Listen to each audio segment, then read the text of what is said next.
Good morning, good evening, good afternoon, whatever it is for you guys. As long as you're Ori fans, it really doesn't matter what time of day it is. We're all here to see some pretty fantastic speed running out of two extremely talented runners. Unlike most days lately, we've only got one tournament match coming up for you today, but tomorrow we're coming up with another jam-packed schedule. For today, though, we've got a really, really good match. So even though it's only one, I definitely think we're going to see some entertaining stuff out of this. We have Terra21 versus Hnaidrelle. Both of these players have had matches before already, so we've seen a little bit of what they're capable of. But this is a particularly important match. They are both 0-1 in their group. Adriel we saw taking the match the other lost the other day, but showing us some extremely impressive play, coming very, very, very close to his PB, showing us a lot of strats we didn't necessarily expect to see out of a runner with his PB, and definitely I think raising our expectations for Adriel. I think we'll see some big PBs out of him soon. Terra, on the other hand, was actually in our opening match, the very first one of this tournament, and took a loss to Trojan Dude. Absolutely no shame in that loss. Trojan is an extremely good runner. And Terra was ahead almost the entire time and then took an unfortunate death to the Misty mini boss and lost some time. Still a very, very close race. But because of that, they're both 0-1.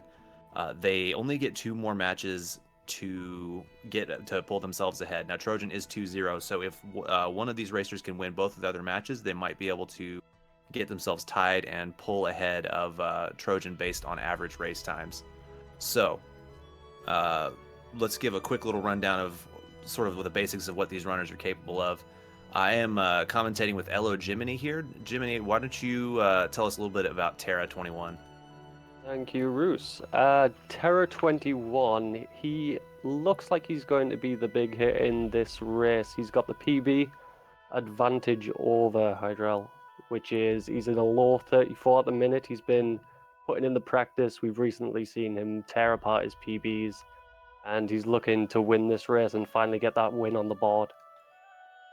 Yeah, absolutely. And Adriel, like I mentioned, definitely showing us some pretty good times. Like you mentioned, does have a PB that's notably slower than Terra's is, but being able to come within a few seconds of that PB in a race is definitely indicative of showing a lot of consistency at level and maybe being ready to break through to the next one. So this race could be the run where Adriel breaks through and shows us something really cool. Anytime that, somebody is able to put up a good run and then maybe Terra takes a few mistakes, this could be a lot closer than we expect. Something interesting about these two runners, both of them do hybrid style. They use controller and keyboard and mouse. Terra is going to be kind of splitting the run in half, doing a controller for the first half until bash, and then switching over to keyboard and mouse to take advantage of more precise mouse bashing. On the other hand, Adriel is more along the lines of switching back and forth depending on what sort of trick he is doing.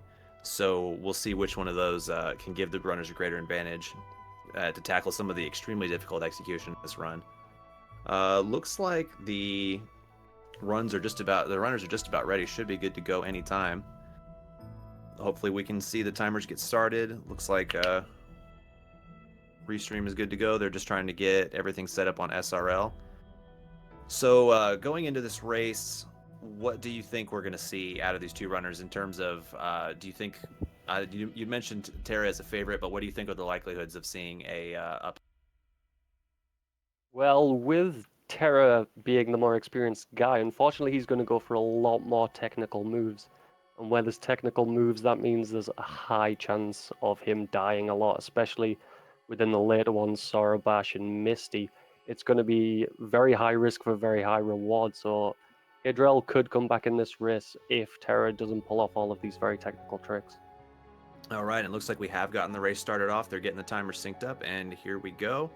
We're going to see both players try to optimize their early game movement as much as possible. They don't have a lot of tools right now, so it's all going to come down to very minute little differences. How well can you dodge enemies without wasting time? How efficiently can you cut corners? Things like that. It's a surprising amount of difference, too, in this early game. The really top runners are able to squeak out just every pixel, every frame of advantage from this early game, and it adds up very quickly. by the time we're getting through the first few splits, you've suddenly got, 5, 10, 15, 20 seconds built up over somebody who's a bit of a weaker runner. Now, Terra is extremely known for his early game. As a matter of fact, Terra early game is a meme in almost every game that he speedruns because traditionally his early game is just really, really good relative to where his PB is sitting at, and then his late game is where he struggles a bit. So we'll see if he can get his late game under control, and he'll definitely want to try and put some distance between himself and Hnaidrelle early on. Right there, just on the first couple of kills, we can see the difference between how they're attacking the enemies. So Terra's going for the 3-shot and then the duo at the end, whereas Hnaidrelle is going for the 1-shot and then the doubles. It's just those little exchanges between the enemies which can just put you tiny bits ahead at the start of the game. Both players managed to get the optimal animations on the flowers there. It's possible to accidentally pick up those experience orbs before going up on that bounce pad. If you do that, you get stuck on the bottom and have to watch the animation of picking up experience before you head up. If you can manage to hit the bounce pad first and grab it on the way up, you get to stack some animations because you will, at the top as you're landing, you'll be able to shoot that slime that you saw, and it can bait his shot that will allow you to dodge him correctly, and you can cause that shot to be happening while the animation for the experience pickup is going on. So it allows you to sort of take care of two things we need to wait on at the same time, saving just a little bit of time. Both players fortunately managed to get it. It's those kind of little early game optimizations that really make the early game so good. And man, these players are just like step for step here, both Yeah. grabbing the health cell at basically the same time.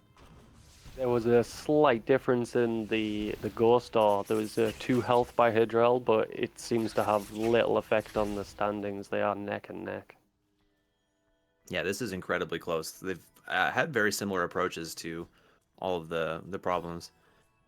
One of the cool things that I like about Ori and the Blind Forest as a speedrun is, especially later on, your movement is so powerful that there's a lot of room for runners to put their sort of individual spin on how to approach problems. Maybe you do some extra charge dashes with stomp cancels, things like that, versus how another runner approaches some problems. Maybe, Ooh, oh no, there I'll was a finish that thought mistake later. on Hnaidrelle there. Unfortunately, he just got the level up at the wrong place, so he's going to have to fight his way through all the brambles on the way back up.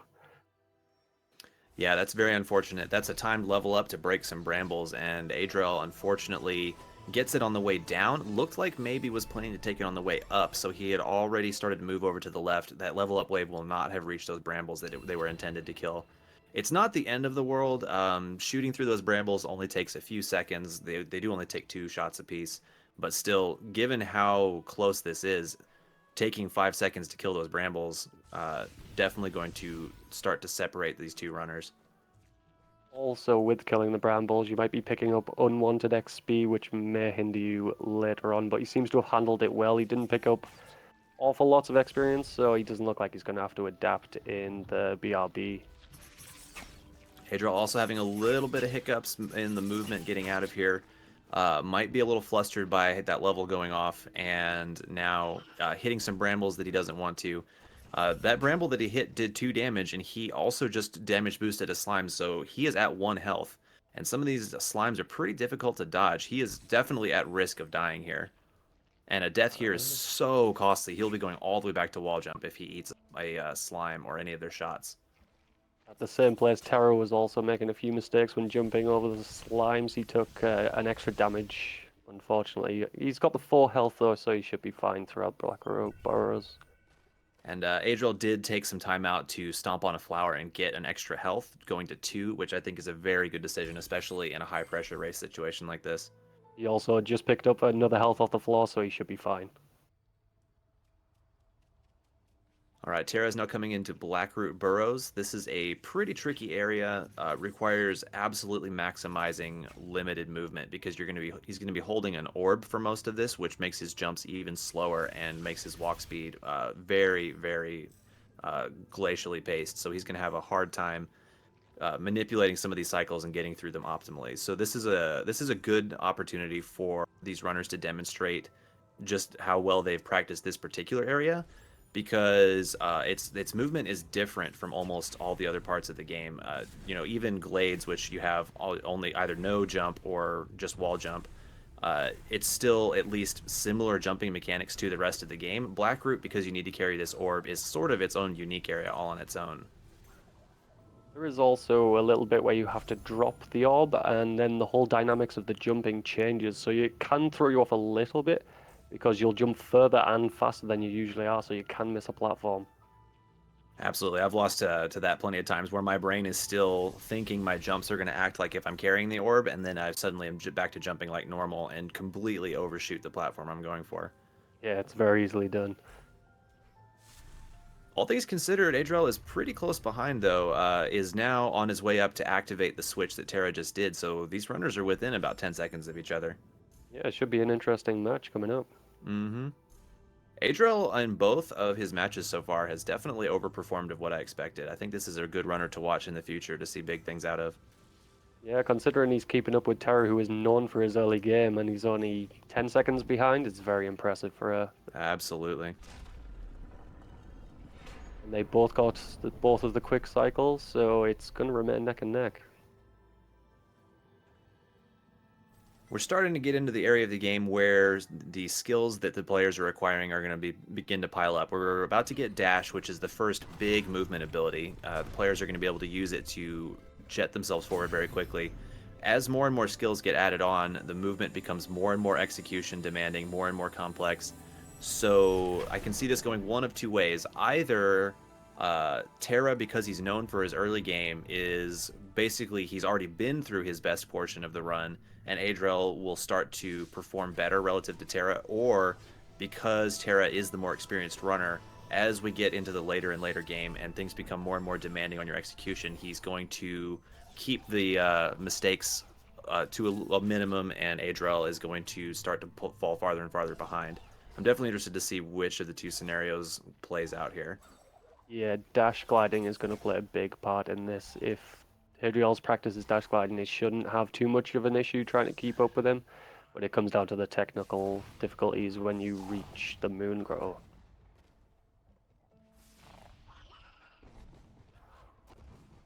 Now, I was doing some races with Terra earlier today, and this area right now where he's sort of baiting this frog over and then going through a death gauntlet in the Moon Grotto, he did take a pretty costly death on it earlier, which is very, very bad. Sends you all the way back to Dash.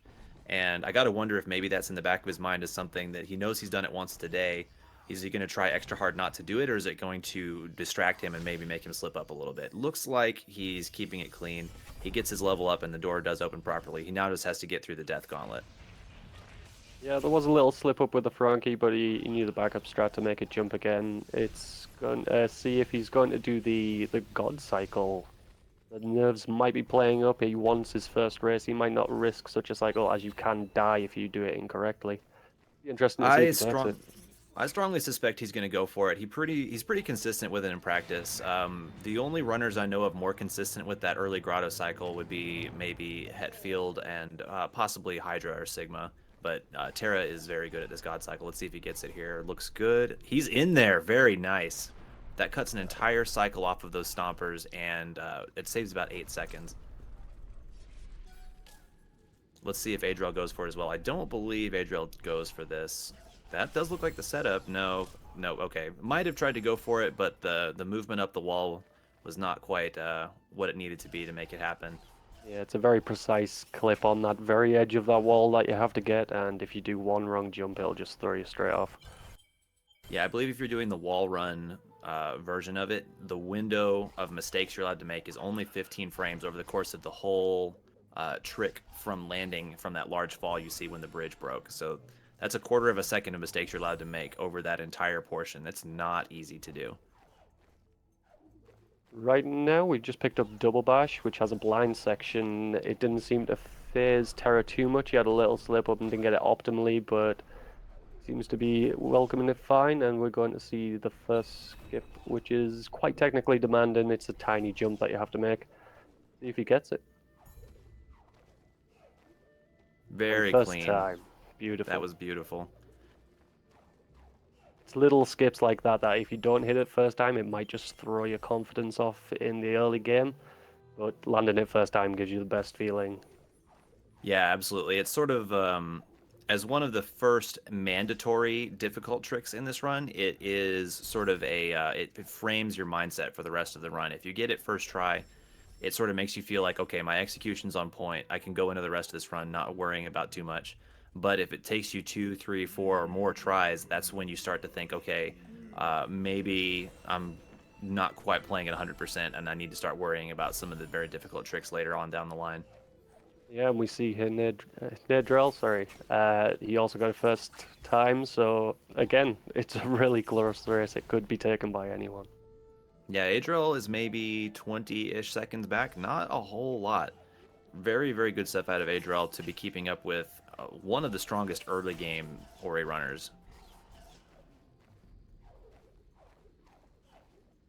And just the different strats alone, so the God Cycle did increase the time, and again, it's just the technical difficulty of the tricks paying off the Terra. Yeah, I mean, if Terra had not hit that God Cycle, this 20 seconds is suddenly, 10, 12 seconds instead, and it's an extremely tight race that comes down to, one missed jump in the Jinso tree coming up, something like that, and suddenly Hnaidrelle is actually in the lead. Yeah, Ginso Tree is one of the worst places to die, in my opinion, because if you do die, it kind of screws with the camera, so you have to exit the tree, then come back in the tree. It kind of throws me off my game. Yeah, I don't think I've ever actually gotten a PB out of a run that died in the beginning, because even though there are strats to fix it, it just completely breaks your mental state, and you're just not ready to focus and concentrate as you go further into this run. Hnaidrelle demonstrating a pretty cool timed level up to kill that frog that is a fairly tough enemy for this point in the game. Using just your regular lasers, it takes an absolutely long, like ridiculous amount of time to kill that frog. So we route a level up to level up on that orb at the area we call Iceless, and using that timed level up wave, we can get through there very quickly. There's an interesting strat that you can use in Ginso Tree when the teleporters are just here, where you can see on Terra screen. I don't believe many runners actually use it. Do you know if there's any more than two? Just I only Hetfield know and of just the very, very technically proficient runners, like at the very top, like Hetfield, as you mentioned. The problem with the strat is that even at task level, it only saves 3 seconds over just doing it the normal way. And if you don't have task level, they're called telehops, where you're going to use those rows of teleporters on both sides to hop back and forth between. If you're anything but task level, you're saving even less than that. Like even a well done human telehop is only 1 or 2 seconds. And if you drop a single one, suddenly you haven't saved any time. You've actually lost it, and it's much, much more technically demanding than just going between these hanging logs here. So the vast majority of runners just opt to do it this way. And here we see the mini boss coming up, which is gonna kind of separate them to see what kind of strats they use and killing it. Terra seems to be going for the double shot strat, which is getting the perfect 8, and the mini boss doesn't seem to be going to the far right one, which is ideal because that can set you back quite a while. Yeah, no, Terra uses a bind on his mouse where he has the scroll wheel up and down to both be shooting the laser, so he can get those two quick cycled shots very quickly by just taking the mouse wheel and going up and down very really rapidly like that. And it allows him to get those quick boss cycles pretty reliably. Is that the first switch of the hybrid when he enters here just for the mouse, and then he changes Yes, to I believe I believe he begins there, and then now that he is getting the bash ability at this tree here, he switches over to full rest of the run. It's an interesting combination using both the controller and the keyboard and mouse. I suppose it's what you started with, and then if it wasn't one of them, you kind of prefer the mouse and keyboard, just as it's Yeah, more I think precise with dash. just because of some very, very minor advantages in terms of like how precise you can make your bashes with mouse, I think a lot of runners, if they don't have a strong preference for one or the other, tend to opt for keyboard. But the differences are minor enough that if you have a preference for controller, there's really no reason to force yourself to learn another control method. And one of our runners, Lucidus, proves that very well. Interesting. I just got an update. Terra swaps back to controller between the Sunstone and Charge Jump later. That is a extremely difficult short section where you're sort of forced to use your feather to glide between some narrow spiked corridors, any one of which, if you touch the spikes, are instantly going to kill you. So I guess Terra prefers that sort of floaty, feather-based movement on controller enough that he switches back for that portion. Yeah, I believe he mentioned that he finds it difficult with shift on his pinky, just feathering in very tight corridors such as that. So the trigger on the controller is much better, as even just comfortable for that situation. Absolutely. Do you have a feather bind anywhere other than shift? No, I use pretty much all of the default keys apart from jump, which I have put onto a mouse button instead of spacebar. I tried it in vanilla and I just couldn't do it. I actually ran vanilla with a controller instead, just for that reason.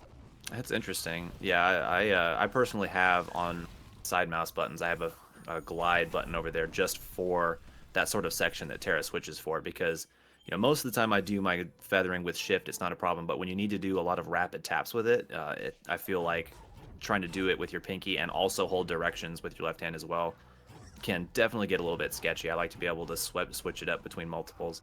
Terra's Yeah, having a little bit of trouble over here getting through the very end of Ginso. And, alright, gets a good core skip here. Shouldn't be in too much trouble. did take a death on the core skip and he leveled up too soon, which means the gap closes even more. Hnaidrelle could try and come back at this moment. Yeah, Adriel just needs to kill this mini boss and then is on to the room that Terra is just in and is able to core skip himself. So he's only about a room and a half back right now, which is quite good. We're still in sort of the early-ish game that Terra is known for doing well. As soon as this escape is over, that's when we start to get into more of the late game where uh, Terra is not he's definitely not bad at it, but he's known for his early game and his late game is more for somebody at his PB range. Yeah, definitely. As soon as we kind of see the fast stop list, that's when late game really starts. The technical skill just goes through the roof, which will either separate them or the technical skills will Hydra a deficit, and then maybe we can see Hydra back. Adriel uses a slightly different method of core skip where he launches the frog into the room where the corruption is and kills it in there, which removes the potential of not making it to the corruption in time. It's slightly slower because you have to follow the frog in there, but quite a bit safer as well. You don't have to worry about getting your dashes right to get over there in time. And pays off for him. He actually saved time on Terra there because he didn't have to redo it. Yeah, as we say, the high risk, high reward paying off for Hydra. Took a safer strat. He saved a death and decreased the time between them. Little bit of movement error from Hnaidrelle there, but nothing too serious. He recovered very well. All right, Terra's now picked up the Stomp ability. Is going to be using a cool trick, Rainless, to glitch his way out of the swamp and head on over towards Valley, which, as you mentioned, that's where we're going to see the Stompless trick, which is sort of the gatekeeper for the late game, where we're going to start to see just the real pinnacle of movement in this run. The maximum difficulty, the maximum execution, and the maximum speed all at the same time through some very difficult areas. It's a very interesting little movement that I saw from Hnaidrelle there. Instead of the final spider shot in the Ginso chase, he waited for the spider to shoot after going off him and went off the spider shot instead of bouncing off the wall. I've never seen that before. Yeah, I thought that was pretty cool. I doubt that it's faster, but it is a really cool, reliable little method that seems to work for Adrel. So, more power to him. Yeah, it's nice to see these new runners bringing in new strats. What feels comfortable with them? It's nice to see some fresh change. Mm-hmm. And even if they're not all faster, every once in a while you'll see something that maybe actually is a few frames faster or gives somebody an idea for a way to approach a problem differently that does end up saving some time. Terra gets a nice cutscene skip over on your left-hand side. There's a trick with that frog there where you can bash his fireball very precisely and skip a 20-second cutscene. He doesn't see it at all, which is, I think, is one of the biggest sighs of relief for any runner of this game. When you get through Kuro cutscene skip, you know that like one of the toughest tricks in the run is now behind you, and you don't have to worry about it anymore. Yes, I do find it impossible. In all of my runs, I never get it until I I go into practice, and I'll get it every time. That's always how it works, of course. Just one of those things. Possible skip. Terra's getting to Charge Flame at a 20-30. He's on really good pace here. This is a very, very nice run out of him. And Hnaidrelle not doing too bad either. I mean, he's out of Swamp in less than 21 minutes. For a runner at Hnaidrelle's PB, this is quite good. Yeah, we might see something special this game.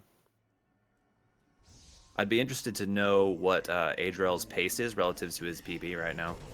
And for that matter, Terra's. I imagine Terra has had runs of this quality before because his PB is a very low 34. So to approach that, you need this kind of play. But Hnaidrelle could definitely be on PB pace here. Yeah, I believe it's the later game that is going to tell if Terra is going to get his PB or not. Mm-hmm. Very consistent in the early game. I believe Terra's current PB, the biggest time losses are actually at the very end. Oh, nice. Very nice cutscene skip out of Hnaidrelle. He is just matching Terra step for step here. This is just great, great play. Hnaidrelle has definitely shown not shaken up by the tournament nerve, willing to bring a game despite the fact that this is a high pressure situation. And going for the 5th energy, this is something that Terra did forego. This 5th energy is going to give Hnaidrelle access to some extra safety saves that Terra will not have. So this is definitely a gamble that could pay off huge. If Terra takes a death without a safety save, whereas Hnaidrelle has that safety buffer from the 5th energy, this could pay off huge. That setup from Terra on the stomp list looks really sketchy to me. I don't think this is going to hit. It was very low. Yeah, it doesn't hit. He loses some time here from having to go get it. If Hnaidrelle goes for fast stompless and hits it, that's another big chunk of time saved.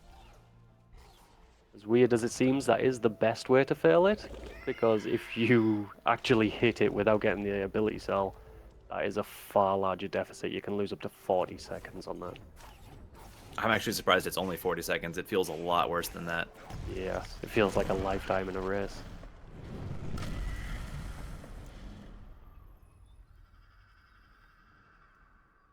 Right All now, right, so after Feather, we are going to see the skill cap raised even higher in Sorrow Pass.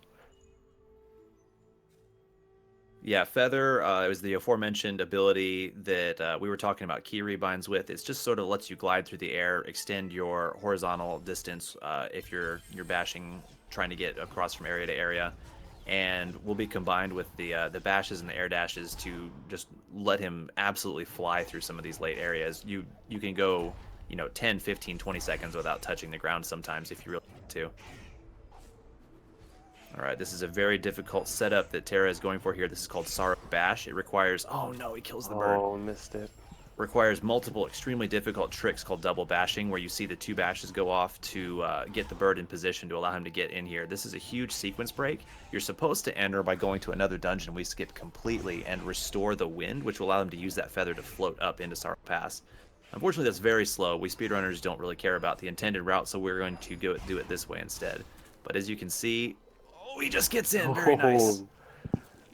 As you can see, there are a couple of methods. Do you know which one Hnaidrelle uses for Sorrow Pass? I believe Hnaidrelle uses the same one we just saw Terra use with the mid-air dash and then the charge dash.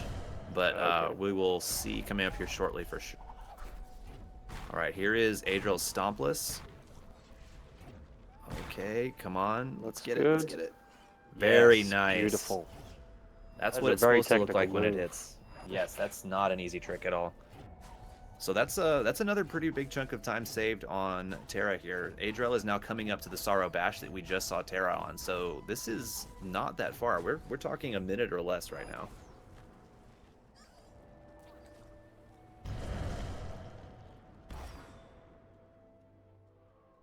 And Terra's just executed a beautiful charge jump up there. It saves a lot of time when you don't have to feather all the way up, just gliding.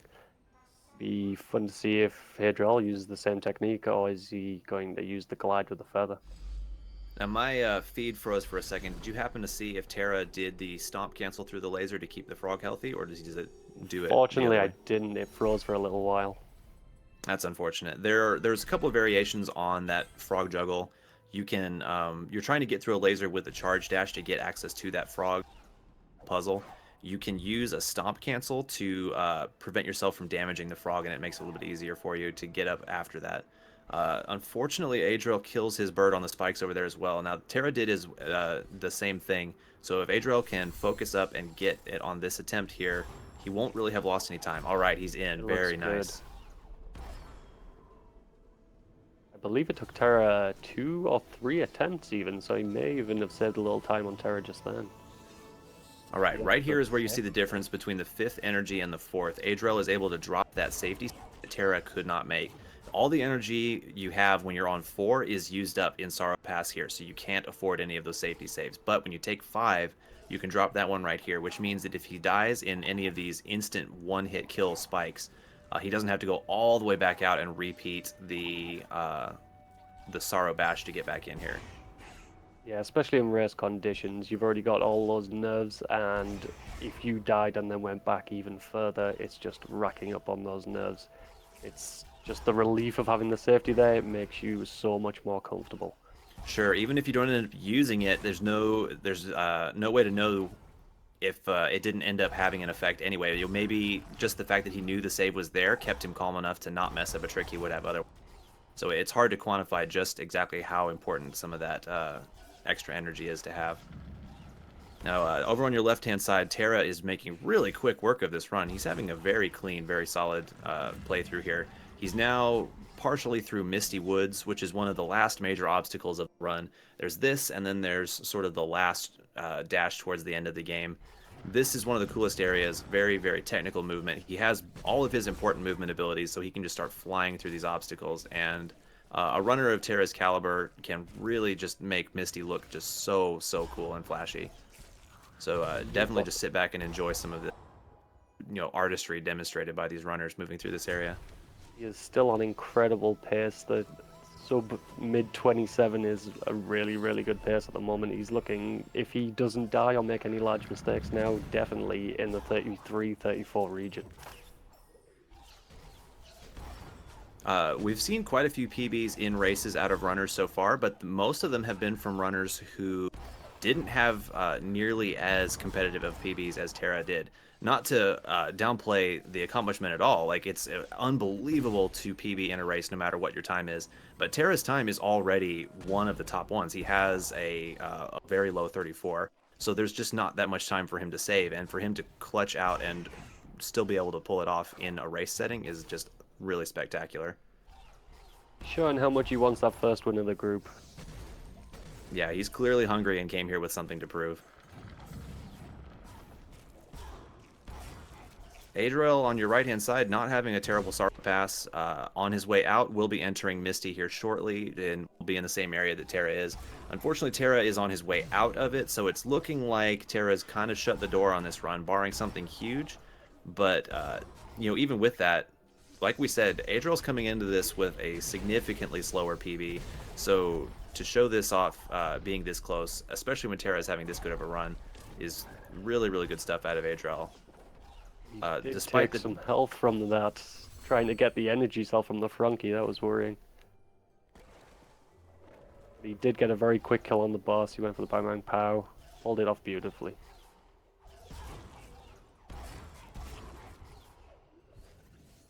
All right, Terra is now making his way out. You're going to see one more area out of him. We're going to revisit the Blackroot Burrows that we got dashed from back at the beginning of the run. This time we have a ton of movement abilities, and so we were going to be able to fly through it much quicker. We're going to go a little bit deeper into that area and get access to the last skill that he needs, called Light Grenade.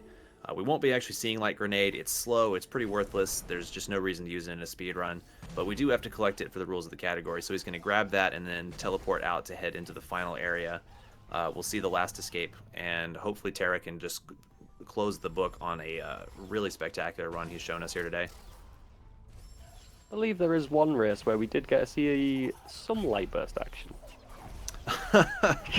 Well, if you're referring to my race with Epicat, to get light burst into the run, you actually have to spend hours trying to come up with what is the silliest stuff you can do in a run and still not break the rules of the category. Which you did fantastically, may I add. I appreciate it, thank you. That was a really fun race. Not the really most fun to competitive watch. times ever. Not the most competitive times we've ever put up, but certainly I was worth really it for the memes. surprised by them still. It was still good times. Yeah, I think I had a 40 and Epic Cats was like a 30, high 38, something. That was Yeah, for all the messing around. It was pretty good times. right, and that's the last skill attained by Terra. So it means he's heading home, going to Horu, gonna see some fish strats. Gonna be a good And race. every time I look over to Terra's screen, I'm just surprised at how much further into he is. He's just not making mistakes here. He is having clean play. He's not dying. He's executing his tricks as they come up. This is, the key to good times. If you're wanting to pick up this run and you're watching a lot of top runners do these tricks and you're like, oh, these are so hard. I can't get fast stompless. I can't get cutscene skip. Really, those things are good to get, but Terra is demonstrating to us, even though he did get those tricks, what's important is just clean play. If you don't die, you save so much time. So the key to unlock those mid 30s times that maybe you're hunting is practicing to the point where you don't make costly mistakes. And he is definitely on pace for a very low 34, possibly even PB area in the 33. It'll So be he's coming interesting up to on see. a very notorious trick called Door Warp. When he goes in here, he's going to wait for an autosave. He's going to exit out and try to re-enter, hitting a button on the very first frame the game loads in. If he gets it, he can skip this entire dungeon.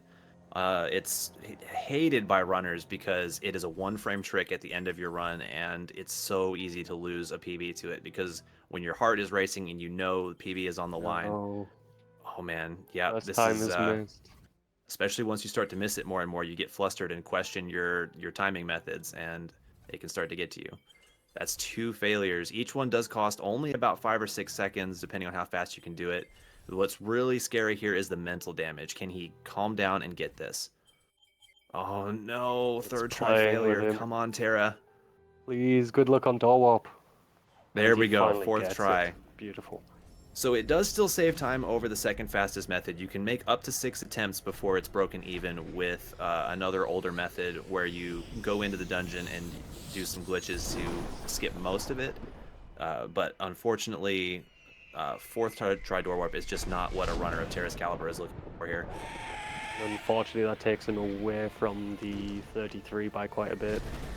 Which is a shame because he was definitely capable of doing it.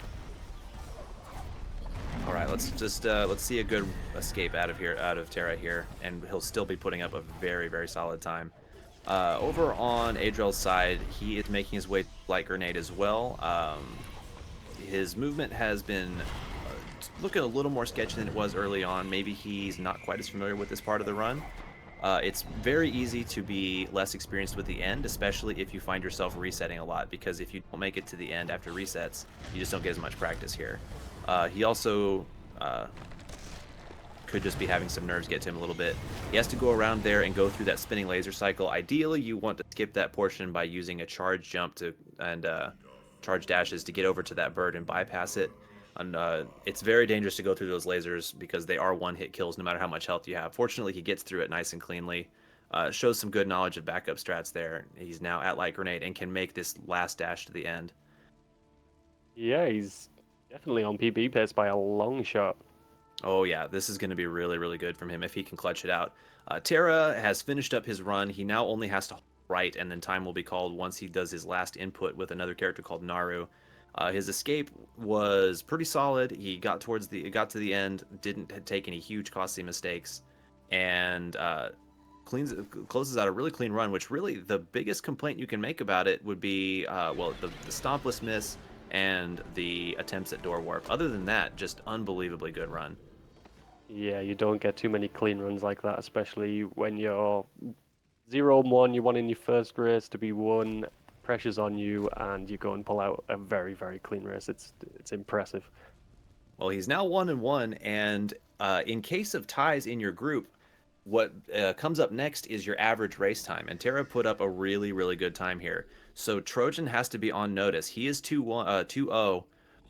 If he loses his third race, then Trojan will have to rely on average race time. Now, Trojan is a consistent player. He'll have a good average race time. But Terra is making a statement here that if he can bring it to 2-1 and Trojan takes the loss to go to 2-1 as well, uh, he's ready to go head to head in terms of race times. Yeah, it's going to end up a very close group stage. It'll be Yeah, very this is. interesting to see the races that remain. I completely agree. Hnaidrelle, unfortunately, is going to be going down to 0-2, but the fourth player in their group hasn't actually played any matches yet, so there's a lot left to be determined in this group in terms of everyone's final standings. Like I said, Terra's 1-1, so if he takes another loss, then that could be really bad for him, but if he takes a win, then suddenly he's competitive for that second place spot. Could be even potentially be first if, like I said, if Trojan takes a loss and Terra's average race time is better.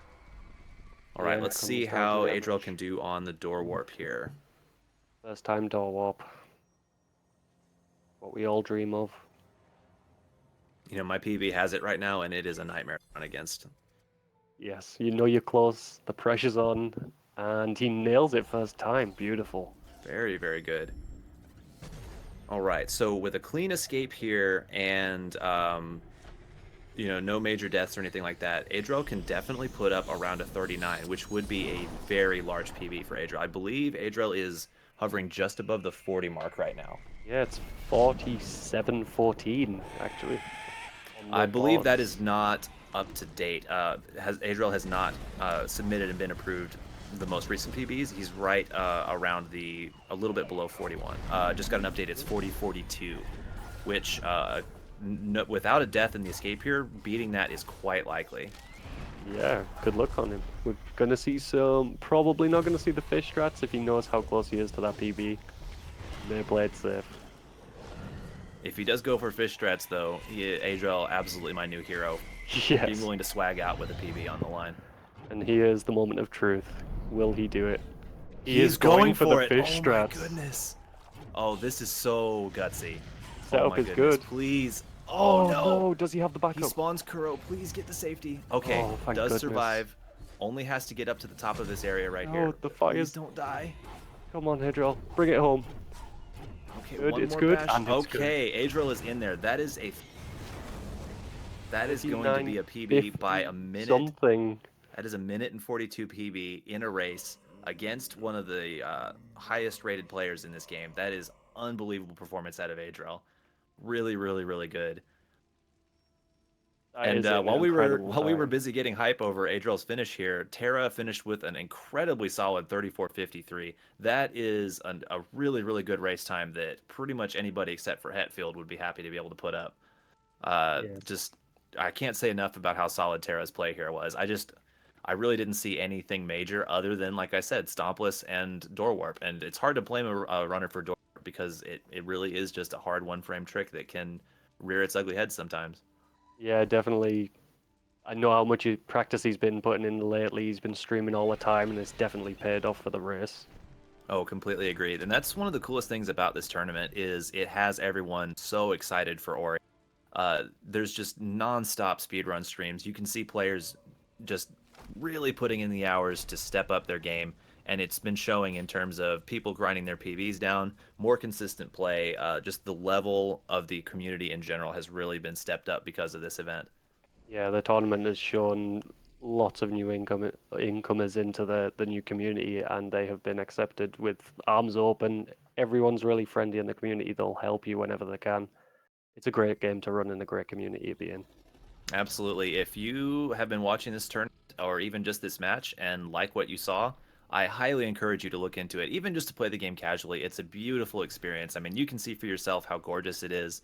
The music is amazing, the gameplay is fantastic, the story is great. I highly encourage everyone to play this casually, but if you're ready to take that next step and want to get into speedrunning it, do not let yourself be intimidated. There's some easy strats you can start off with to get yourself started. The community is unbelievably friendly, welcoming, like you said. There's some good tutorial videos you can get started with. We would be more than happy to see more people show up. Unfortunately, the timer has not stopped, but chat is confirming that it was definitely 39. A sub 39. 38:59 looks like. That is unbelievable. You will be so happy that he has got under the sub 40 category. I'm He'll just be waiting over for them. Adriel to pop up in chat. Yep, there it is with the GG. Yes. That was an Looks like amazing. chat's confirming that bopped 4 people on the leaderboards. That's incredible. Wow. It just goes to show you how close the actual leaderboards are as well. Absolutely. Difference a minute can make. Yeah, I think currently there's like two or three runners whose PBs are so close together that they have to extend it out to milliseconds to be able to determine who needs to be placed in ahead of each other. Yeah, in the 38 category, there's one. The 41 category, there's one. It's amazing how close people are getting.